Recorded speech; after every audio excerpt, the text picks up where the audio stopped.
what better way to close out 2025 than all these 3 cars driven on track in the same week?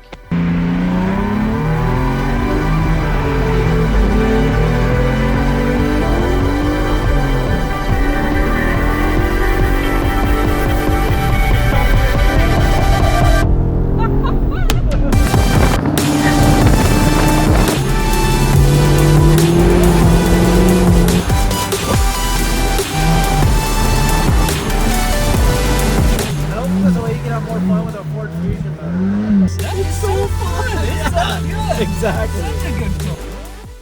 My name is Kevin Bandy. I love cars. I love driving on track. I love everything motorsport. And that's why I drive these clunkers, if you want to call them. They're certainly not the nicest copy of each car, but they give me a different experience each. And if you add up the purchase price of all these cars, it's less than a boring everyday commuter. This week, I'm running 3 tracks over 3 days on 3 different cars. So that means I'm going to Atlanta Motorsports Park in the Mazda Miata. And then I will go to Road Atlanta in the Ford Mustang GT. And then travel down south a little bit to Roebling Road, personally my favorite track. And I'm gonna take out the Spec E30. So we're gonna get to experience totally different cars from 3 different countries with 3 different engines. We got a V8, 4-cylinder, and a straight 6. And we're gonna try out a bunch of different tires. I've got 4 different tire compounds we're gonna try. These cars are totally different, but they're all tons of fun in their own way. And so we'll cram all into 1 week and see what that's like. All right, let's talk about the cars. This is a 2015 Mustang GT. Pretty simple. It's my daily driver. It's a very stock car, but it's got the performance pack and premium and all that. So heated and air conditioned seats. It is a stick. People hate on this like 6-speed manual. I don't know why. I love it. But I'm not crazy. It's got some like intake and exhaust bolt-ons, nothing crazy power-wise, but it does make 466 to the rear wheels. It doesn't feel as fast as the numbers would say though. And I'm used to driving lightweight stuff, so maybe that's why. But having a big heavy car is actually kind of nice for everyday driving. It's insulated, it's quiet, it's comfortable, but the engine makes great noises. The Coyote is definitely the selling point on this car. That being said, it's practically a BMW underneath, and not like my E30. It's like a modern BMW. It's 5-link rear suspension, none of that live axle that all the previous gens were. And they really did their homework. This car is very good. The downsides are the same as plush modern BMWs.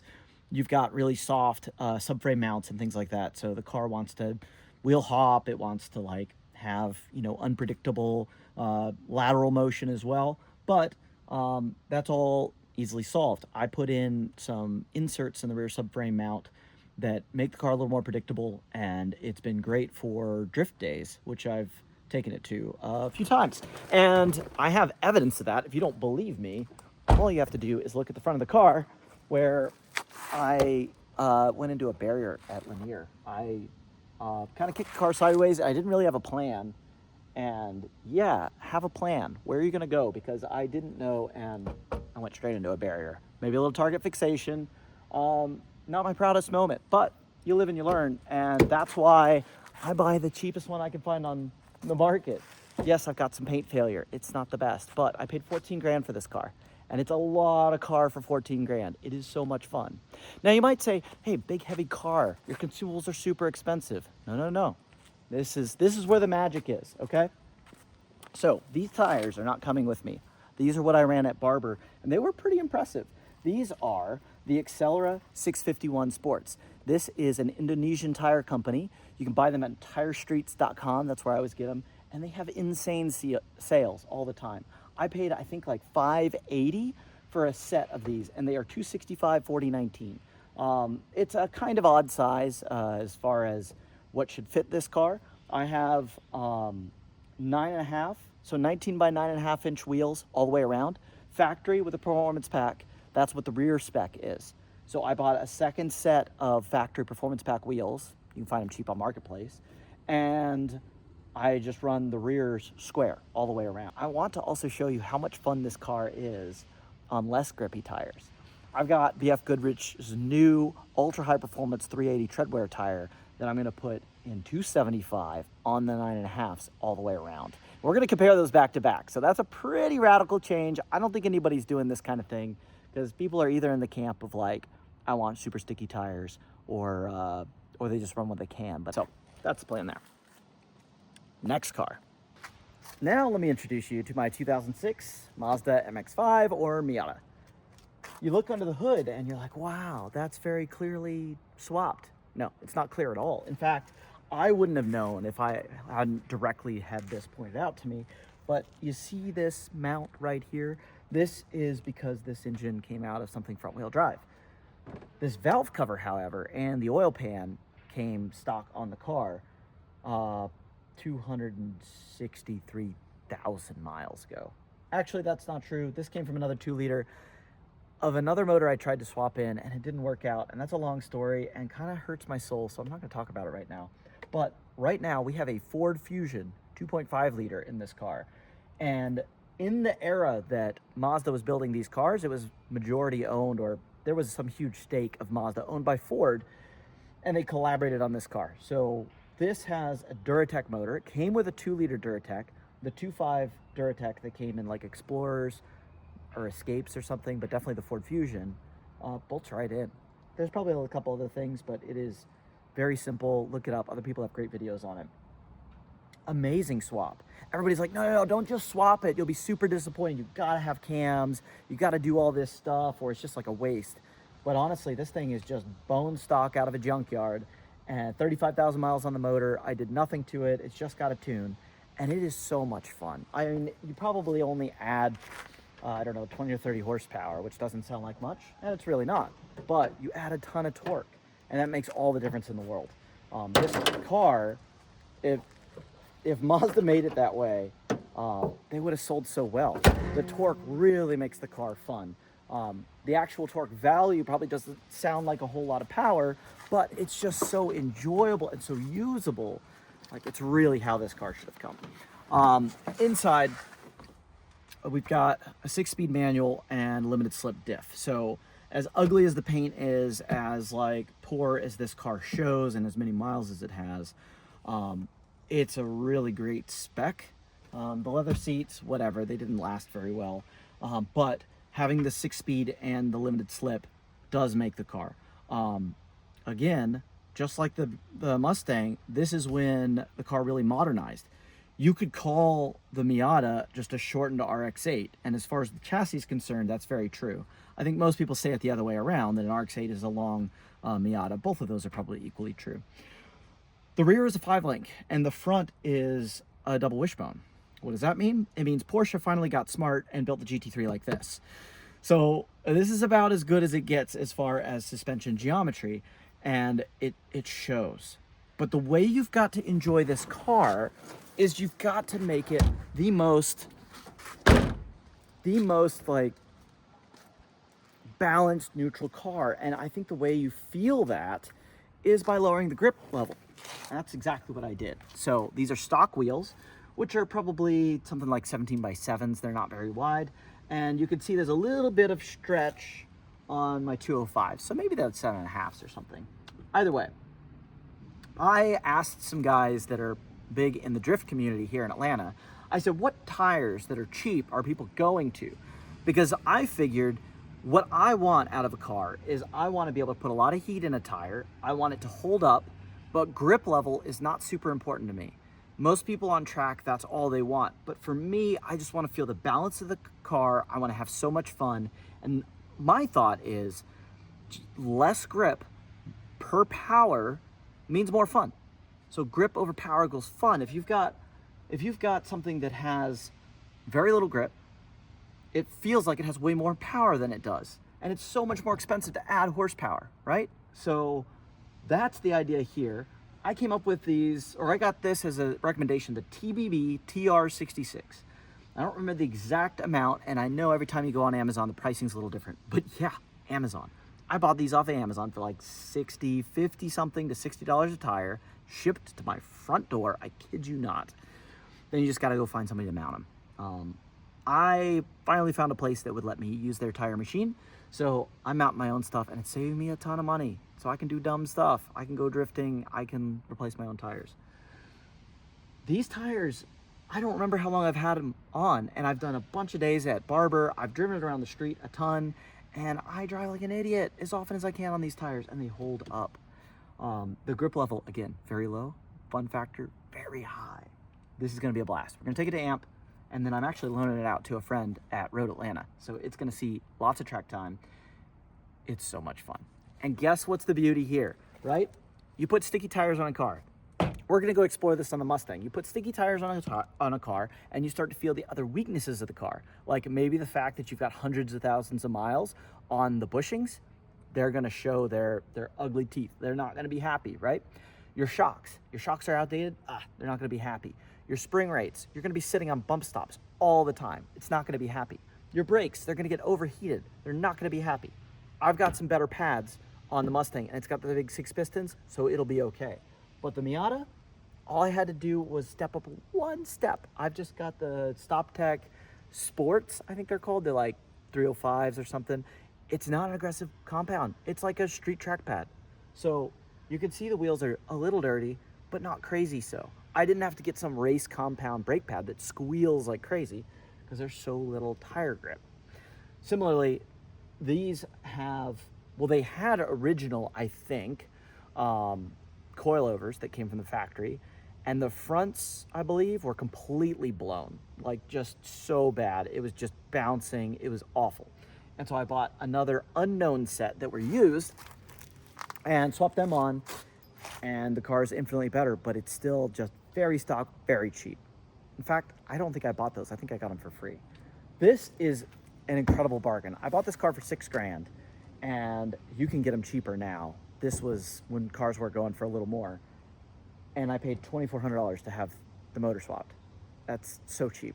It's ugly, I'll give you that, but it is so much fun. I don't know what to do with it. I love enjoying it.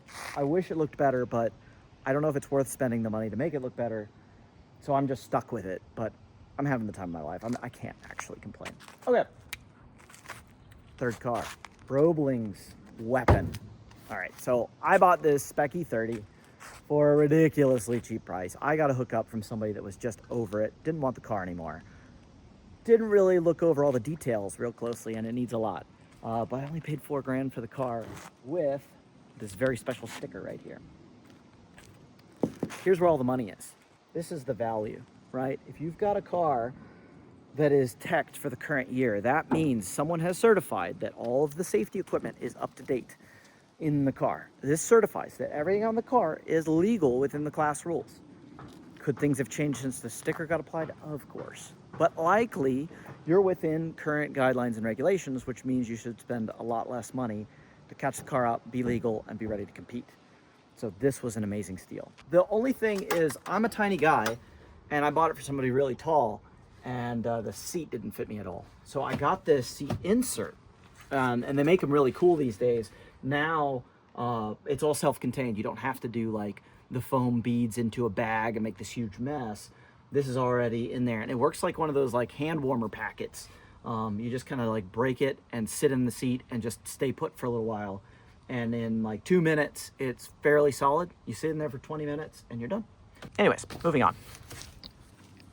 This car is regulated within the series. Obviously on a track day, you can do whatever you want, but I mostly want to drive this car in preparation for the race season.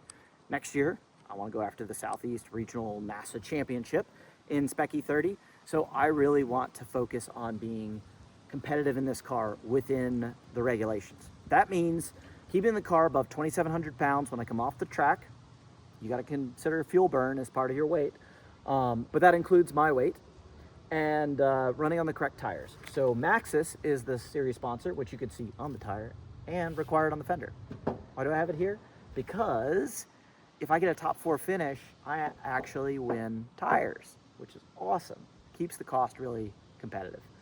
The RC1 is their main tire, their dry tire that you're allowed to run, and it is basically no tread. It's got 2 grooves in it. It's a very sticky tire. It's great, and it's amazing lap 1.5 to lap 3. It is just God's gift to grip. And then after that, it's a good time. But it's amazing when they first come on. Now you can see here, I've run at least 4 heat cycles on this tire. It's actually quite a bit more. These tires I had stickers during my comp school weekend at CMP, where I qualified second actually on them. So that was awesome.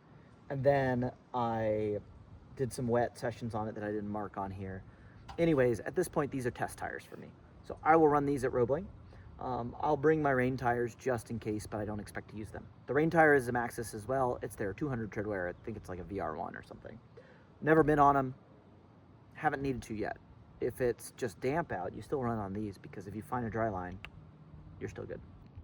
I got to figure out all the logistics. These cars are all like nearly broken a week ago, and I've just been like cramming to get things together. So I took the Mustang to Barber, and it was awesome, but the O2 sensor bung on the catalytic converter on the driver's side just like sheared off. Just, yeah, stock just came right off. So got that welded back on. It should be good.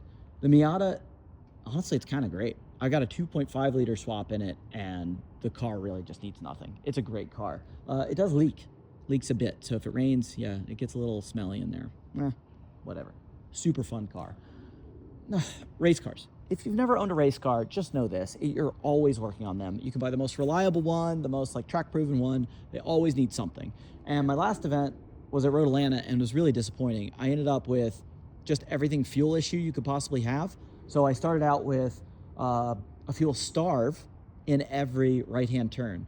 And if you know anything about Road Atlanta, the right-hand turns are kind of important. You know, like, I don't know, turn 1 and turn 3 and into the S's and turn 6 and the most important turn 7.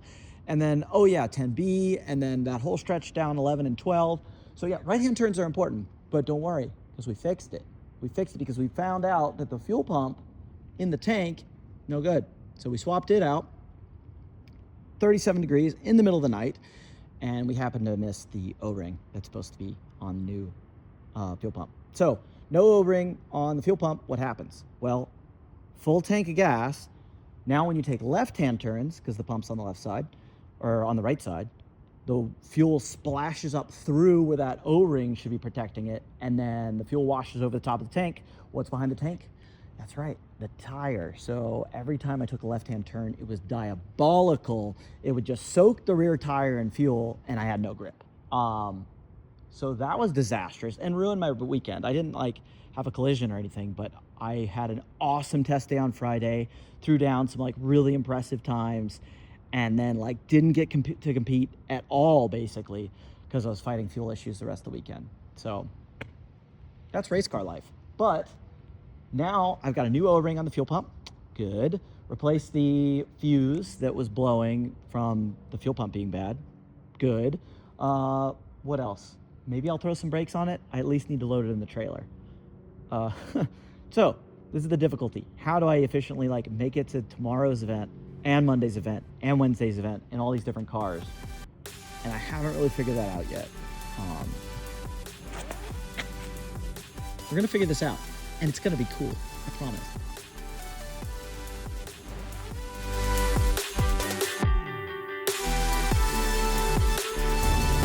All right, heading to the shop. The Spec E30 needs a little bit of work, so I can be prepared to take it down on Wednesday. I've got 2 cars there. I've got the Miata there right now. It's good to go, but maybe I'll do a little bit of sealing because it's got a water leak. It'd be nice to correct that so it doesn't smell as mildewy, you know, convertible things. And then the Mustang's good now. So the Mustang, I got the O2 sensor bung welded back onto the cat. Somehow it just failed and fell off. So we got that solved. The shop T-Rex across from us just did a killer job. Just like last minute and in a really tight space, got it all welded back together. So it's not the prettiest thing, but you know, I told him, hey, I need it now. I don't care what it looks like. I just need it to mostly stay in put, which it does. So yeah, it's a rush to get all 3 of these cars prepared so I can actually pull this stunt off and run 3 different tracks, 3 different cars, 3 different days over a span of only 4 days. So it is Friday, and I just got to like get everything put together. Thankfully the truck's okay, because the truck's going to be my tow vehicle for definitely Saturday, because I want to bring more tires. Probably Saturday, because I want to bring more tires. Definitely, sorry, I meant Monday. But definitely Wednesday, because the race car, I can't drive on the street. And even if I could, I'm not driving it all the way to Savannah. So, yeah, let's get it figured out. All right, so first problem is that the exhaust is hanging. So I'm gonna try to fix that right here, so I'm not driving around with it dragging. All right, and that should be enough to get it across the shop without dragging. All right, time to make some noise.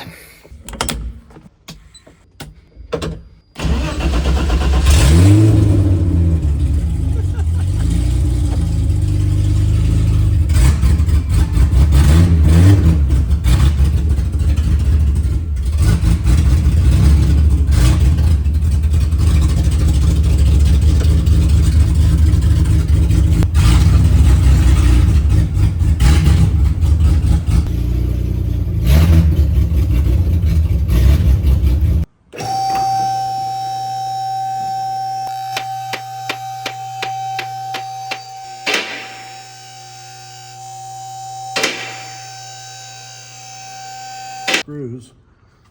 Oh, okay. But that's not what happened. What happened is you grabbed it here, Yeah. just shoved it back. Did it cut a hole through the, no. I don't think the bolts were in it when it failed. They probably just vibrated loose.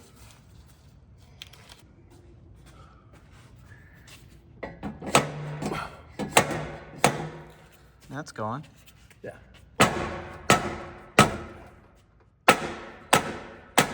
Oh, yeah. Perfect. Looks good. That's much better, actually. The biggest pain I've got with this car is the toe adjustment for the rear control arm, rear lower control arm. It's, let me show you. This guy up there. It's this nice piece that's like serrated. And you can see the paint mark. It's where it should be, but that bolt will loosen up and back out. And then I lose all like toe adjustment. It like slides back and forth actively while I'm driving. You can see that one a little easier. See what the design's like. That one goes this way. It's, I guess what, caster? And then the outer one is toe. Maybe that's camber. But anyways, it's, it wants to back out, and it's a known problem. So on the other side, there's a nut, and we've welded it in place. Unfortunately, all this stuff is hard to access between the fuel tank on the forward side and the aft side is just like, it's just tight. But otherwise, it's been fantastic.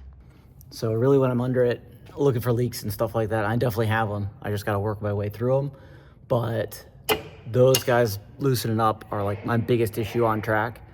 Otherwise, man, this is a great car. It's super balanced.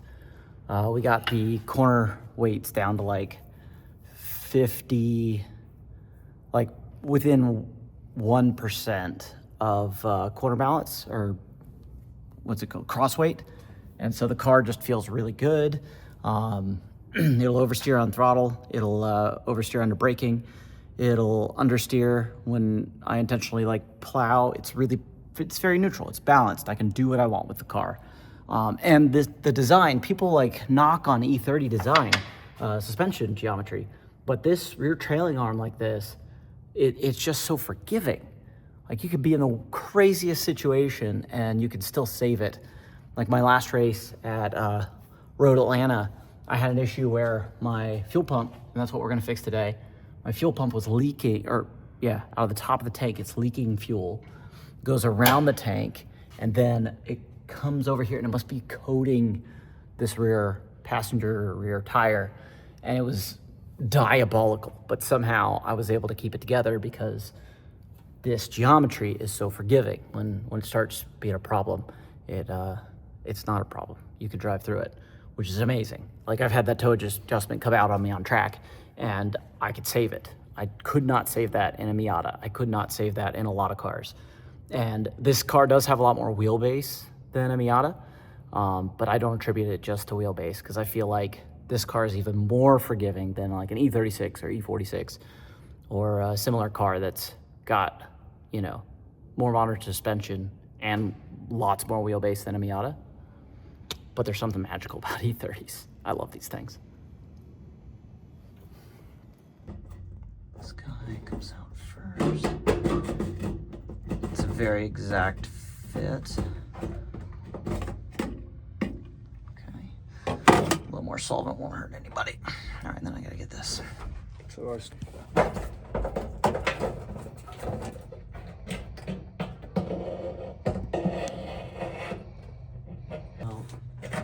Oh, there we go. There we go. I just thought it was extending in a different direction. There you go. Cool.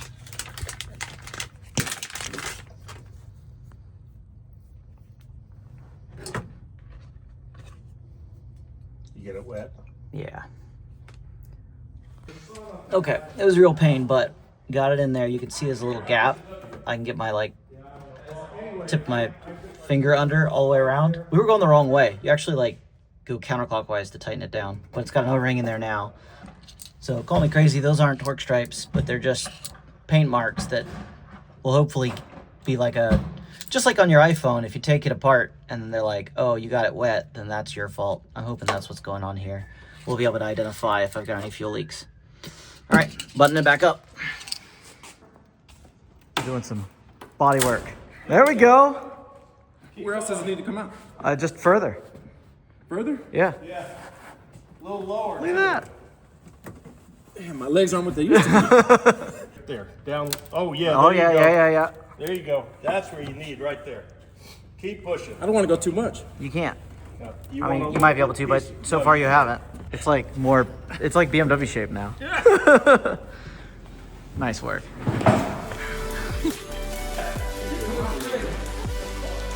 Well done. Good stuff. All right, now get back in the middle here. That looks a lot better than that side. There's no saving this side, is what it is. If you squint, it's mint. Look at that. Yeah. Huh?